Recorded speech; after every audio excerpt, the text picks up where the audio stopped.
ونصلي على رسوله الكريم أما بعد فأعوذ بالله من الشيطان الرجيم بسم الله الرحمن الرحيم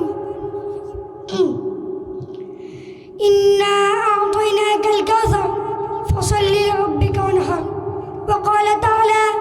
يا أيها الذين آمنوا استعينوا بالصبر والصلاة وقال النبي صلى الله عليه وسلم أول ما يحاسب به العبد يوم القيامة الصلاة وقال النبي صلى الله عليه وسلم مفتاح الجنة الصلاة الحمد لله সমস্ত প্রশংসা সেই মহান রব্বুল আলামিনের জন্য যিনি আমাদেরকে সৃষ্টি করেছেন এবং এই মাহফিলের আয়োজন করার তৌফিক দান করেছেন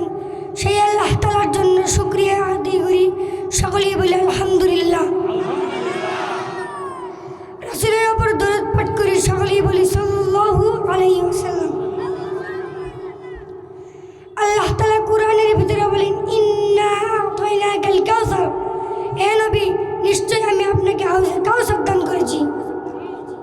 ফসল্লি রাব্বিকা ওয়ানহার অতএব আপনি আপনার প্রভুর জন্য নামাজ পড়ুন এবং কুরবানি করুন এখানে আল্লাহ তাআলা সর্বপ্রথম নামাজের কথা বলেছে তারপরে কুরবানির কথা বলেছে এর মানে বোঝা গেল কুরবানির চেয়ে নামাজের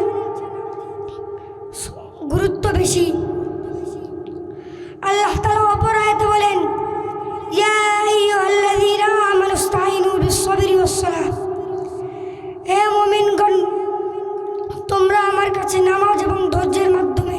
সাহায্য প্রার্থনা করো আল্লাহ রাসূল হাদিস শরীফে বলেন আউয়ালু মা ইউহাসাবু বিহিল আবদু ইয়াওমাল কিয়ামাতিস সালাহ কিয়ামতের দিন সর্বপ্রথম নামাজের হিসাব হবে কিয়ামতের দিন আল্লাহ তাআলা যত প্রশ্নই করবে সর্বপ্রথম আল্লাহ তাআলা নামাজ সম্পর্কে জিজ্ঞাসা করবে আল্লাহ রাসূল অন্য হাদিস শরীফে বলেন মিফতাহুল জান্নাতিস সালাহ নামাজ বেহেশতের চাবি যারা নামাজ পড়বে তারা জান্নাতে যাবে যারা নামাজ পড়বে না তারা জান্নাতে যাবে না আল্লাহ তাআলা আমাদের জান্নাতের চাবি নিয়ে কবরে যাওয়ার তৌফিক দান করুন আসসালামু আলাইকুম ওয়া রাহমাতুল্লাহ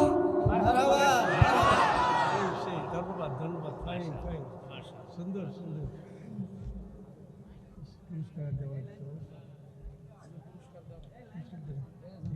আলহামদুলিল্লাহ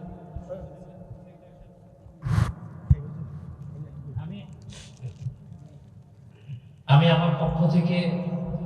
এতগুলো মানুষের সামনে সে সাহস করে কথাগুলো বলেছে আপনারা শুনলে খুশি হবেন এই একা না